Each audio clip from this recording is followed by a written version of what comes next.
to The Hypnotist, the show that gives you inside access to cutting-edge hypnosis with real clients facing genuine issues. Brought to you by the hypnotherapist demanded by celebrities, CEOs, and even royalty, Adam Cox. These recordings took place live from Adam's clinic in London's world-famous Harley Street. So, get yourself comfortable and enjoy today's episode of The Hypnotist.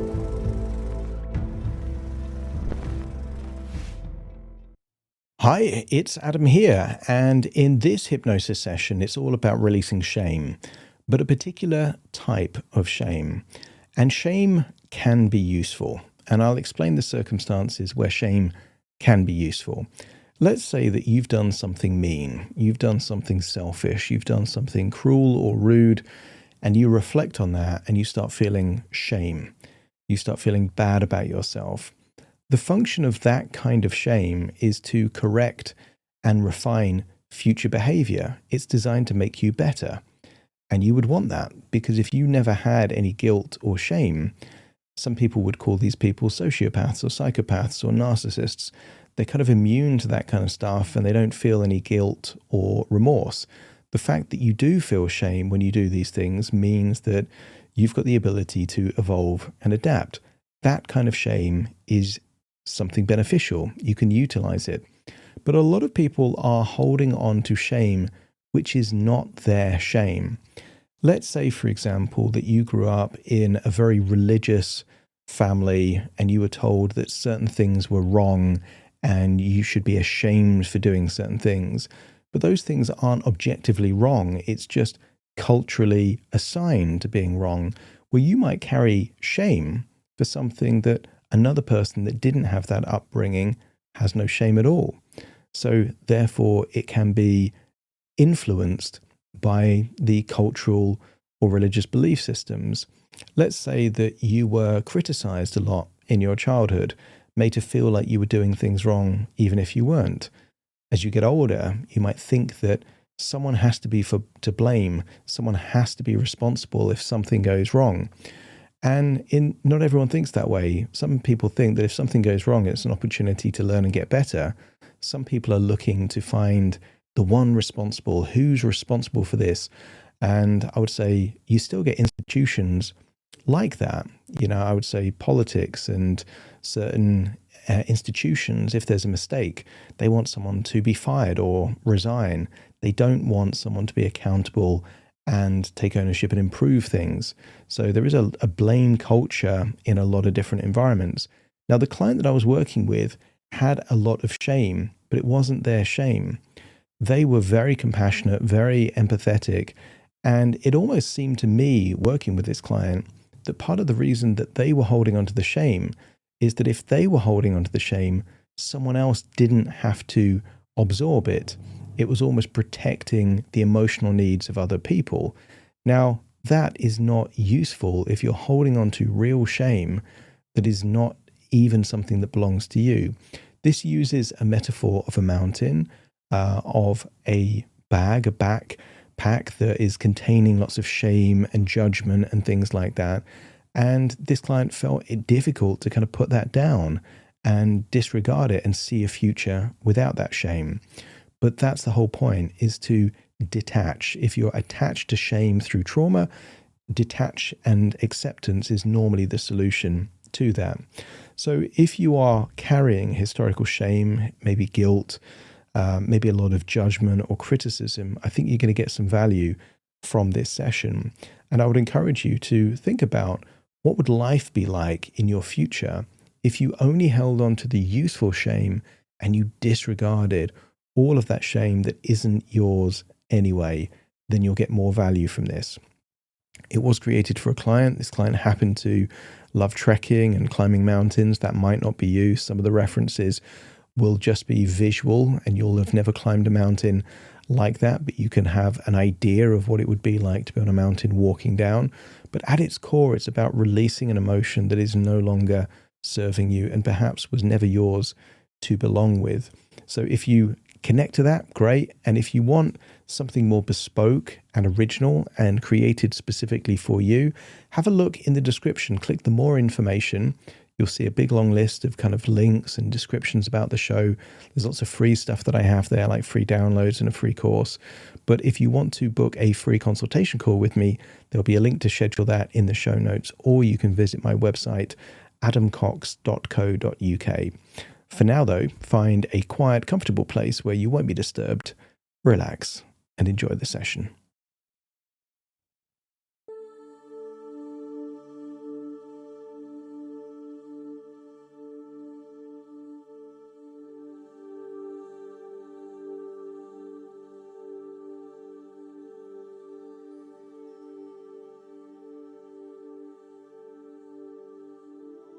Take a deep breath in, and as you breathe in that slow, long, relaxing breath. And as you exhale, just allow your eyelids to close. And as they close, position your body in such a way that makes it easy to let go, to relax. That's it.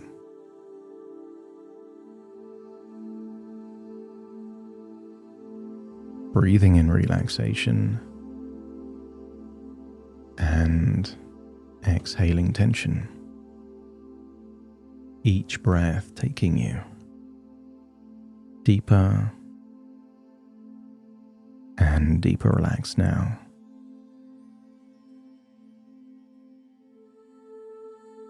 I want you to think of an animal that you would consider alert, constantly looking for danger, always on guard. Some people might think of a meerkat looking around, scanning for danger. Whatever comes up for you is exactly the right animal. The kind of animal that will represent how your unconscious mind often feels like. Scanning for threats, looking for danger, looking for possible conflict. And as you breathe in and breathe out,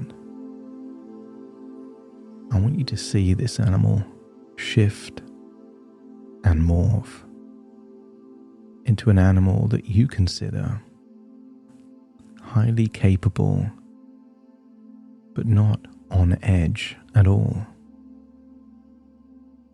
The kind of animal that can deal with a threat if needed, but doesn't need to spend time scanning for threats because they're just too capable.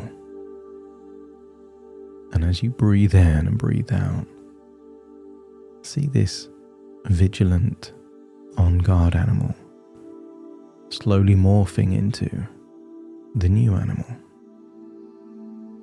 An animal that represents strength, resourcefulness, capabilities.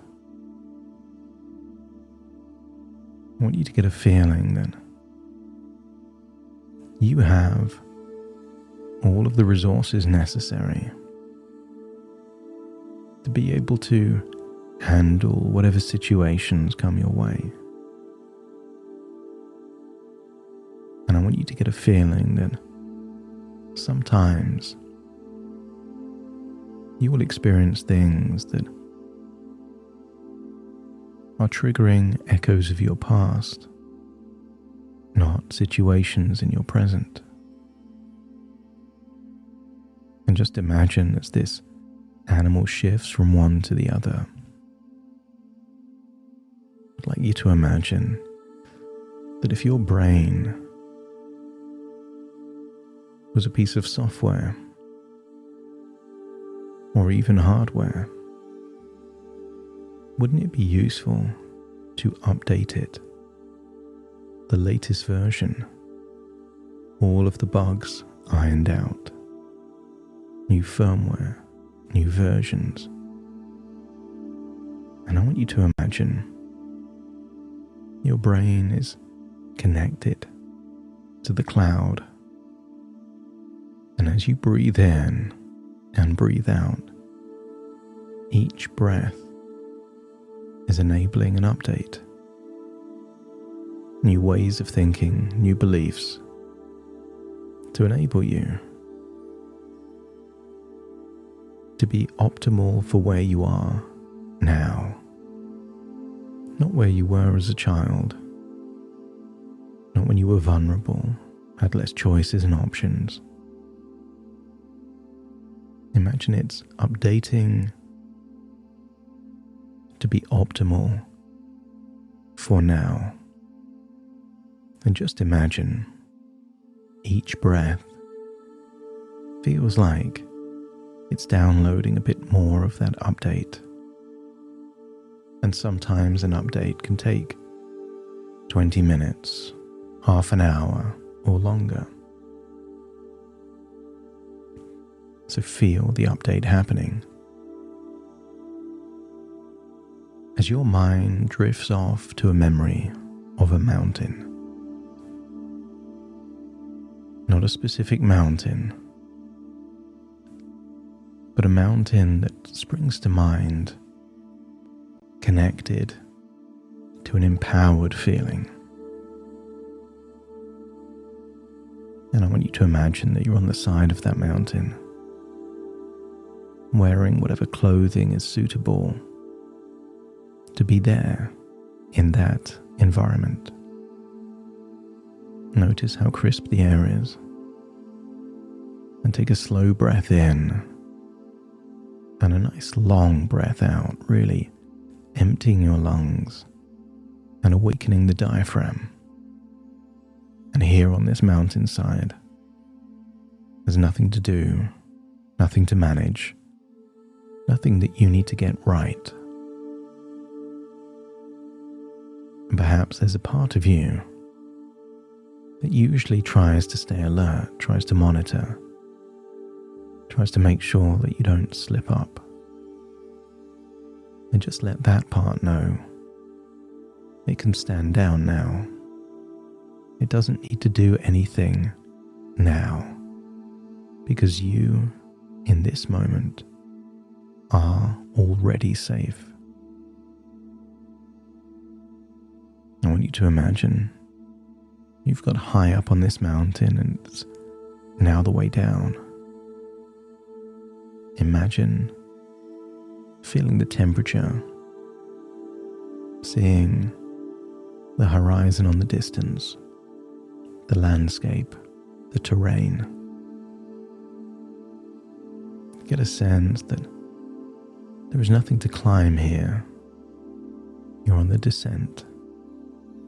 And this matters because descents are easier, lighter, freeing. And with each step down, gravity helps you, like the mountain itself is carrying you. Even think of how you descend. One foot in front of the other, the speed, the rhythm, the weight shifting from one part of your body to the other. Notice the vastness around you. Endless sky, distant horizons. And imagine you're on your own. No one watching, no one judging, and no one evaluating how you're doing. Just space. And as your body takes this in, I want you to think of a sensation that you sometimes feel when shame rears its head, a tightness there in the chest. Not because it wanted to, and not to punish you, simply because it learned to. And imagine continuing to descend this mountain. And imagine you come across a heavy pack resting on the path. And maybe This feels like a big rucksack or a heavy bag, something that someone might carry. You recognize it, but it isn't yours. And I want you to imagine that this big heavy bag is filled with other people's expectations, old judgments, and rules that you never agreed to. But the heaviest element of all is the shame that formed when you were small and powerless. And you can tell instinctively that this pack was handed to you a long, long time ago. And maybe there was a time when, in order to belong, it depended on you being small. A time when safety depended on self-monitoring, keeping yourself in check. A time when you had no choice or choices. But the mountain is quiet now, and spacious enough for a realization to start to connect. What if you weren't failing? You were simply adapting. That shame you've been feeling all of these years was never an identity. It was a strategy, a coping strategy that worked when it had to. There are clothes that you don't wear that you used to wear when you were 9 years old. Something that you did doesn't mean you have to do it forever. And I want you to feel that this strategy of shame doesn't quite fit you anymore. It doesn't quite belong anymore.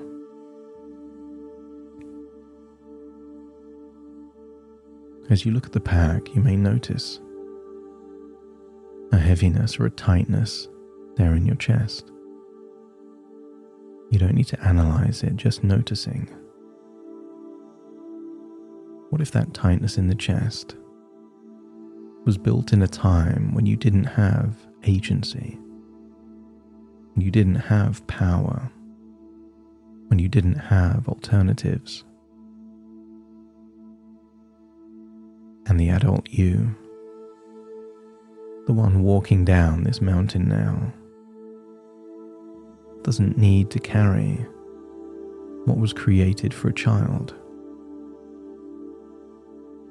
And I want you to imagine, gently with no drama, simply placing the pack down on the mountainside.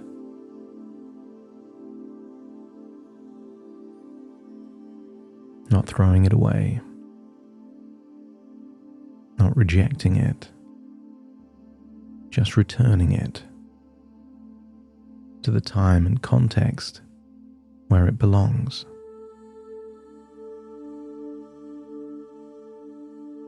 And as you do, the chest loosens, expands, not all at once, but honestly and naturally.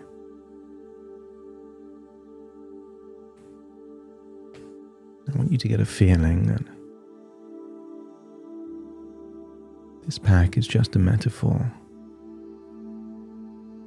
for other expectations, responsibilities, culpability that you've been holding on to that was never yours. And if you were to forgive yourself for anything, it isn't for falling short. It isn't for standards that are too low. And it's not for not doing enough. If you were to forgive yourself for anything, it's for being too harsh on yourself, for judging yourself, for things that were never your responsibility.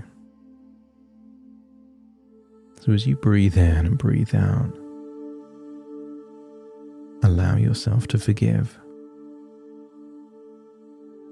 Not because you did anything wrong, but because you carried real shame for things that were never yours. You were paying the penalty for somebody else's crime. You were clearing up the mess that someone else made. You were paying the debts for someone else's overspending. But that doesn't mean that you were responsible. So as you breathe in and breathe out, forgive yourself completely now. Forgiving yourself releases you from all of that shame and blame that was never yours to begin with. And when your unconscious accepts, let me know by nodding your head.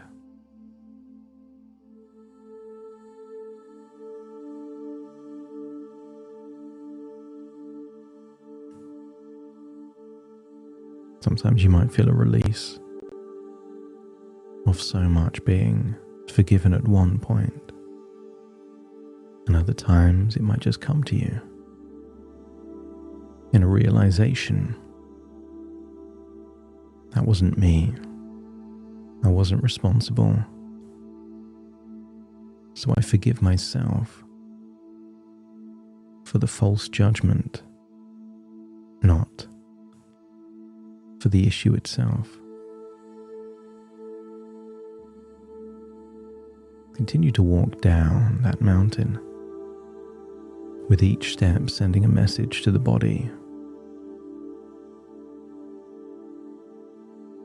I want you to think of all of the parts within: empowered parts, protective parts, anxious parts, fearful parts. Send a message to every cell in your body. We are not being chased. We are not being controlled. And we are not being evaluated. As the nervous system hears this, scan your body and look for clues of release. Maybe the shoulders soften, the breath drops lower into the diaphragm, the chest feels less tight, more relaxed. And maybe perhaps for the first time in a long while, it feels like there's no need to stay alert for emotional danger. You feel more like the animal, capable, but not vigilant. You feel more like the warrior in the garden rather than the gardener in the war. Capable, powerful, but not needing to be on guard here and right now. No need to fight, no need to freeze, and no need to explain yourself internally. Just movement, just space, just ease. And as the landscape opens wider, memories from the past may flicker by, not as threats, but like levels in a game you've already completed. Some were hard, and some required endurance, and some taught skills that you still possess now. But this isn't a scary game. Imagine it was a fun game. And looking back, even the challenging levels gave you something. But the most important thing is this: the past is the past, which means the game is over and you're not inside it anymore. So the nervous system no longer needs to act like the threat is ongoing. Those game levels shaped you, but they didn't define you. And there's something quietly empowering about that. For yourself, getting to where the mountain is getting closer to normal ground. And as you descend, notice how confidence feels here. Not loud and not performative, and not something you do. What if confidence here is simply not needing to know everything and not rushing to justify yourself and not preempting conflict or judgment and not needing to monitor how you appear? What if confidence is the absence of contraction, the stepping stone to freedom, the body knowing that you don't need to manage yourself to be safe? Embrace that knowing, and that knowing spreads through the chest, through the spine, out into the arms. Feel it expansive, open and free. As you get to the bottom of the mountain, imagine seeing what looks like a full-length mirror, but not of the moment, of your future. And as you step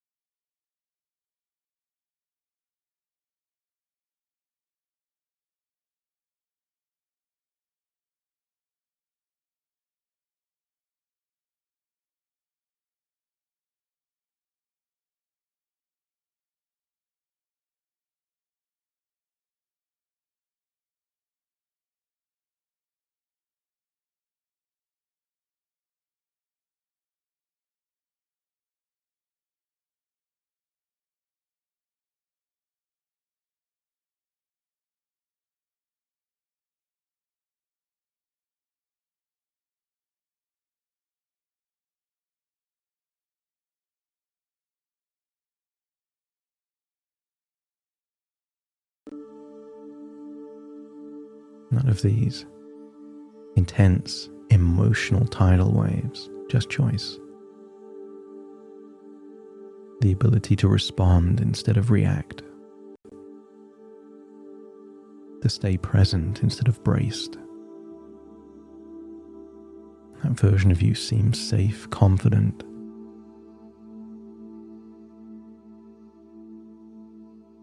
And I want you to imagine, as you stare into that mirror, you notice something else. That version of you looks free, looks proud, looks resourceful. And notice that future version of you doesn't need to release shame anymore. Because what never belonged to you doesn't need to be carried. The chest is open, the body is safe, the horizon is wide. And your future begins 1 second from now. And you are free to continue walking forward lighter than before. I want you to get a sense of feeling what you would feel like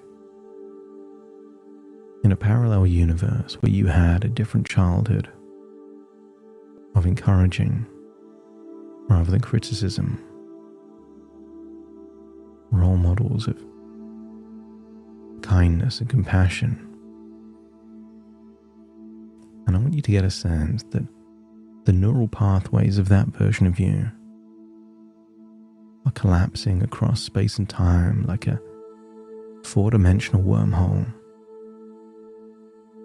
and updating your neurology as part of that update. And just imagine that that update is starting to come to an end.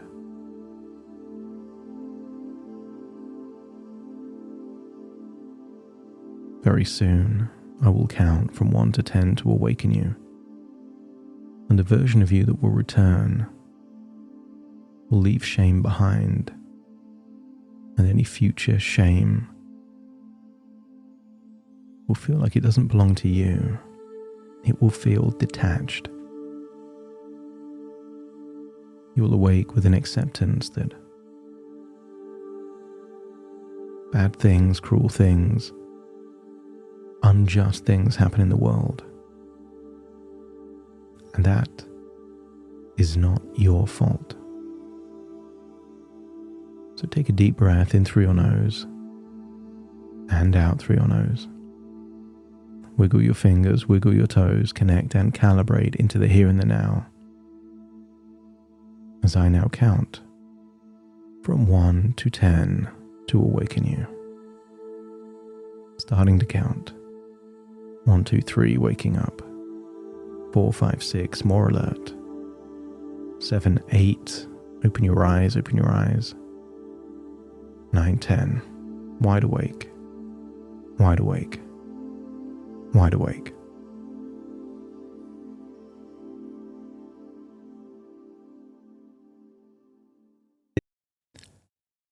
Thank you so much for joining me on today's episode of The Hypnotist. If you've enjoyed this episode or got some value from it, please give it a 5-star rating and review. And maybe you know someone that would also benefit from this particular episode, in which case share the episode with them so they can also get the benefit too. And if you would like to listen to this episode where it's just the hypnosis, so no intro, no outro, no explanation, just the hypnosis and completely ad-free, there will be a link in the description where you can subscribe at a very low cost and only get access to the hypnosis. So if that's of interest, please check that out. Thank you again for being a regular listener of The Hypnotist, and I'll see you again soon for more.